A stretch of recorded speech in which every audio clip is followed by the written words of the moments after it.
The final goal is to eradicate humanity as we know it. Once you understand the final destination, it becomes much easier to look back and identify the psychological conditioning, the biological tampering, the cultural grooming, and the educational prepping that we have been subjected to for decades in preparation to making us accept a post-human future. It takes a lot of physical and psychological abuse to get an intelligent species like ours to agree to its own extinction. Most, if not all, that has transcended in the last 60 years was designed to get us closer to accepting such a dystopian reality. Whether you care to accept it or not, we live in a hyper-controlled matrix where our perception of reality is meticulously planned, managed, and executed in order to control and steer us in whichever direction they wish. And the direction is a post-human world. For this, they first needed to destabilize, dehumanize, and demoralize humanity through every means possible.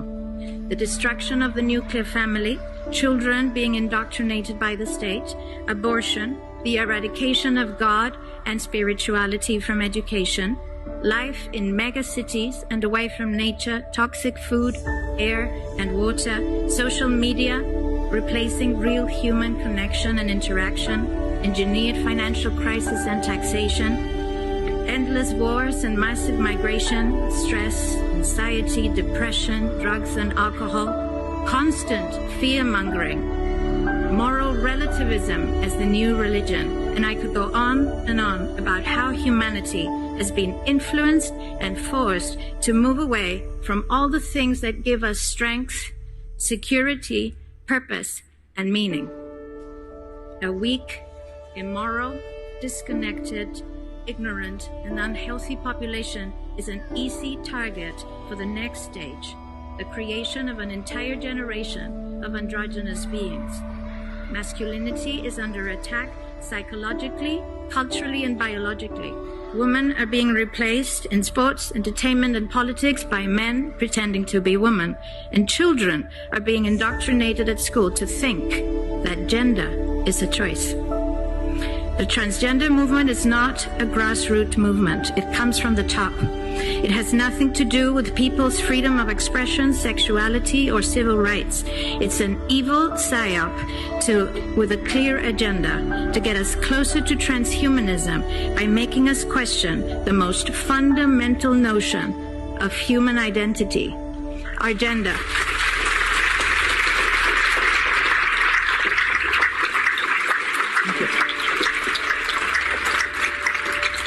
If you don't know who you are, if you already identify as a hybrid between a man and a woman, you will be easily convinced to become a hybrid between human and machine.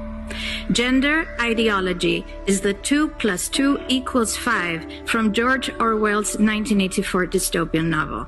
It's the final test to see whether we will follow the most absurd party line towards our own extinction. But 2 + 2 = 4.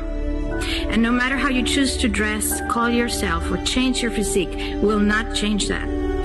The sad reality, though, is that in the gaslighting process to get us closer to a post-human future, they have mentally and physically harmed an increasing number of children and young people, and it's only getting worse.